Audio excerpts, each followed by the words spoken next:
Welcome back to World Wide Way. Today we're diving into the world of victimless crimes, offenses where there's no clear direct victim like drug use, gambling, or consensual adult activities. These laws often stem from moral or religious beliefs, not actual harm to others, raising big questions about personal freedom and the role of law.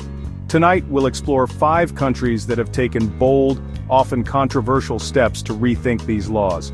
We'll see what happens when societies treat these issues as public health challenges or personal choices, not crimes. This isn't legal advice, just a look at how different places are tackling complex issues. So suspend your judgment, grab your passport, and let's explore the world's most lenient legal landscapes. Let's get started. Our first stop is Portugal, a nation that dared to confront its drug problem with a radical new approach, which faced a devastating heroin crisis in the 1990s. The streets of Lisbon, once vibrant, were now plagued by addiction and despair.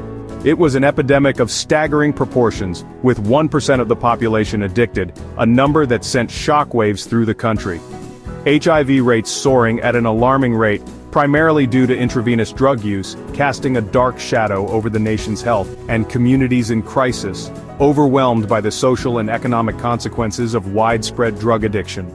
Families were torn apart, and the social fabric was fraying. The old approach, arrests in prison, wasn't working. In fact, it was making the problem worse, further marginalizing addicts and failing to address the root causes of addiction. So in 2001, Portugal made a historic decision. They decriminalized personal possession and use of all illicit drugs. This was a bold and controversial move, sparking debate around the world. This wasn't legalization. It's crucial to understand the distinction.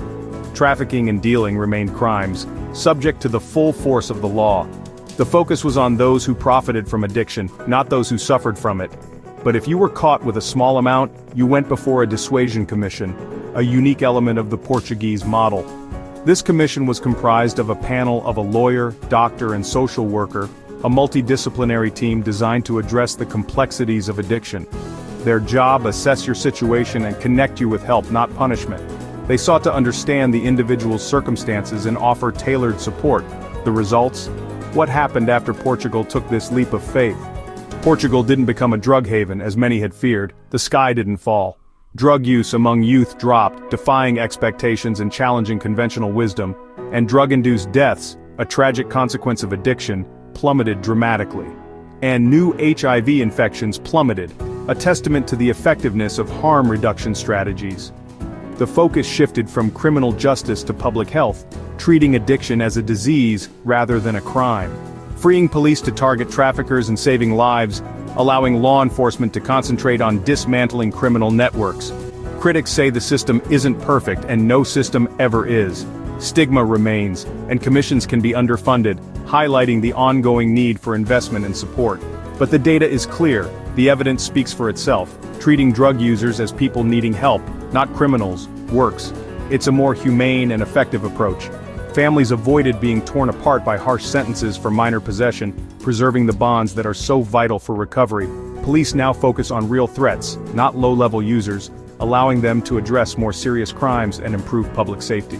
The economic benefits are real too, demonstrating that this approach is not only compassionate but also fiscally responsible. Treatment costs less than incarceration, freeing up resources for other vital social programs, and resources are better spent on prevention, educating young people about the dangers of drug use, and promoting healthy choices. Portugal's model is a powerful example of evidence over ideology, a willingness to challenge the status quo and embrace innovative solutions, showing that compassion and pragmatism can turn a crisis into a case study for the world, offering hope and inspiration to other nations grappling with similar challenges. It's not about condoning drug use, but about acknowledging the reality of addiction and responding with effective strategies. But about reducing harm and restoring lives, giving individuals a chance to rebuild their lives and contribute to society. Portugal's bold move redefined the relationship between citizens and the state, fostering trust and collaboration in addressing a complex social problem. Prioritizing health and safety over punishment, recognizing that a healthy and safe society benefits everyone. The lesson, a valuable lesson for the world. When old strategies fail, innovation and empathy can lead to a healthier, safer society. Portugal's journey offers a beacon of hope for a more compassionate and effective approach to drug policy. Next, our journey takes us to the fascinating lands of the Netherlands. This country is world-renowned for its unique approach to certain social issues, perhaps most visibly through its coffee shops and the infamous red light district. These are places that capture the attention and imagination of visitors from around the globe. But beyond these eye-catching attractions, the Netherlands is even more noteworthy for its pragmatic and often pioneering approach to social policy, a willingness to confront complex issues head-on with innovative solutions. When it comes to cannabis, the legal situation is nuanced. Technically, it remains illegal under Dutch law.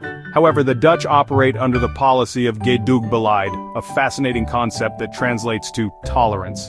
This policy forms the cornerstone of their drug strategy. Under this framework, small-scale sales of cannabis in licensed coffee shops are effectively allowed, operating within a carefully regulated environment. The primary goal behind this approach is to separate soft drugs like cannabis from the more dangerous realm of hard drugs. By doing so, they aim to keep users away from the clutches of dangerous dealers and the associated risks of the black market. This system, however, isn't without its challenges. It creates what's known as the backdoor problem, a peculiar paradox. While selling cannabis to consumers within the coffee shops is tolerated and regulated, the act of supplying the coffee shops with cannabis remains, technically, illegal. This inherent contradiction is a constant source of debate and discussion within Dutch society and its political circles. Turning to the issue of sex work, the Netherlands took a bold step in 2000 by fully legalizing and regulating prostitution. The primary aim of this legalization was to provide better protection for sex workers and to actively combat exploitation and human trafficking. Under this system, sex workers are required to pay taxes on their earnings, have access to healthcare services, and are empowered to report crimes to the police without fear of arrest or persecution. The iconic window brothels of Amsterdam's red light district have become a symbol of this progressive policy. However, it's crucial to acknowledge that the reality on the ground is far more complex and multifaceted than simple narratives might suggest.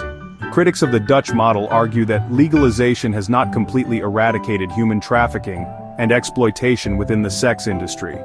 Ongoing debates continue to rage about the fundamental question of whether legalization truly empowers sex workers or inadvertently contributes to their exploitation. In fact, Amsterdam is actively taking steps to reduce the number of brothels in the red light district, signaling a potential shift in policy. This demonstrates that Dutch policies are not static, but are constantly evolving and adapting to address emerging challenges and societal concerns. Ultimately, the Dutch model is about managing reality as it exists, rather than adhering to rigid moral judgments. It's about regulating potentially harmful activities to minimize their negative consequences, rather than simply pretending that these activities don't occur. This pragmatic approach extends beyond social policy and is also reflected in the Dutch justice system. The Netherlands boasts some of the lowest incarceration rates in the Western world, a testament to their alternative approach to justice. The focus is heavily weighted towards rehabilitation programs and community service as alternatives to imprisonment, particularly for nonviolent offenses. The results of this approach are compelling. Fewer prisoners, demonstrably safer communities, and a justice system that is designed to be adaptive, constantly learning and adjusting based on real-world outcomes and data. Of course, the Dutch experiment is not without its imperfections and ongoing challenges, but it offers valuable lessons in the importance of honest, flexible policymaking that is willing to confront complex issues head-on. It showcases the potential of tolerance as a powerful tool for harm reduction, but emphasizes that it should never be a carte blanche for unchecked behavior. Now let's turn our attention to Uruguay, a small nation with a big idea. In 2013, Uruguay became the first country in the world to fully legalize and regulate cannabis, creating a system that spans from seed to sale. This groundbreaking decision positioned Uruguay as a pioneer in drug policy reform, challenging conventional approaches to cannabis regulation. The motivation behind this wasn't about promoting or encouraging drug use. Instead, the primary goal was to directly undercut the power and influence of drug cartels, thereby reducing crime rates and improving public safety. The government sought to dismantle the illegal drug trade by offering a legal and regulated alternative. To achieve this, the government took direct control of the cannabis market. They established a system offering 3 distinct legal pathways for citizens to access cannabis. The first option is home growing. Another avenue is through cannabis clubs. And the third is pharmacy sales. The pharmacy distribution model is particularly unique and noteworthy. Registered users are able to purchase government-produced cannabis. This cannabis is sold in plain, unbranded packaging, and the prices are carefully set to directly compete with those offered on the black market, making the legal option more appealing. There are no flashy advertisements or promotions, and no encouragement of pot tourism. The primary focus is on public health, safety, and responsible use. The initial rollout of the program was intentionally slow and deliberate, with the government prioritizing careful control and regulation over immediate profit. And what were the early results? The data showed that the black market began to shrink. An increasing number of users shifted their consumption habits to legal channels, and perhaps most significantly, drug-related crime experienced a notable drop. Of course, challenges still remain. There have been some supply issues, and some users continue to obtain cannabis from the illegal market. But despite these hurdles, the overall shift towards a regulated market is undeniable. Uruguay's approach can be characterized as state paternalism. The philosophy is that if people are going to use cannabis regardless, the government has a responsibility to provide it in a safe and regulated manner, thereby cutting out criminal organizations. This isn't a libertarian free-for-all where anything goes. Instead, it's a carefully calculated and controlled move designed to protect citizens, promote public health, and disrupt organized crime networks. Uruguay's bold experiment offers valuable insights into what can happen when a country prioritizes evidence-based policy and public safety. It demonstrates the potential benefits of choosing a pragmatic, regulated approach over outdated dogma and ineffective prohibition. Our next stop is the Czech Republic, quietly one of Europe's most progressive countries on victimless crimes. Since 2010, possessing small amounts of drugs for personal use is a civil offense, not a crime. Think a fine, not jail. The law clearly defines small amounts, reducing arbitrary enforcement and giving citizens clarity. The focus punishes traffickers, not users. Home cultivation of up to 5 cannabis plants is allowed, keeping users away from the criminal market. The results? No explosion in drug use. Rates are stable or down, especially among youth. Harm reduction services are robust, keeping HIV and other diseases low. Challenges include drug tourism and the cat-and-mouse game with new substances, but the overall attitude is one of tolerance. This stems from a history of resisting state overreach. Czechs value personal freedom and are skeptical of government intrusion. The Czech model is less about grand experiments and more about common sense, clear rules, strong public health, and trust in citizens. It's not perfect, but it avoids the high costs of punitive drug wars and shows that freedom and order can coexist. Our final stop is New Zealand, where harm reduction guides policy on everything from sex work to drug testing. The 2003 Prostitution Reform Act fully decriminalized sex work, affirming sex workers' rights and safety. Brothels and collectives are legal, workers have employment rights, and can refuse clients or acts at any time. Studies show the law improved safety and didn't increase the size of the sex industry or trafficking. Sex workers feel empowered to report violence, knowing they're not criminals. On drugs, New Zealand shifted in 2019 to a health-based approach. Police are encouraged to seek therapeutic solutions over prosecution for possession. In 2021, New Zealand legalized drug checking services, letting people test substances at festivals to avoid dangerous adulterants. This saves lives by giving people accurate information even if the activity is illegal. Critics say it condones drug use, but officials argue it's about saving lives and reducing harm. New Zealand's model is practical and compassionate, focused on real-world outcomes, not moral judgments. It's a living example of how evidence-based policy can protect the vulnerable and build a safer society. We've toured 5 countries, each with a unique approach to victimless crimes.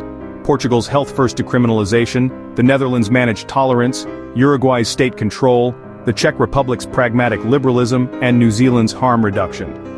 What unites them? A willingness to question old assumptions and focus on real outcomes, not just punishment. These models show there's more than one way to handle complex social issues. The results? Lower HIV rates, empowered sex workers, less crime, challenge the idea that harsh penalties are the only answer. We hope this inspires you to think critically about law, freedom, and public health. If you enjoyed this deep dive, hit subscribe and ring the bell for more. Until next time, stay curious and stay informed.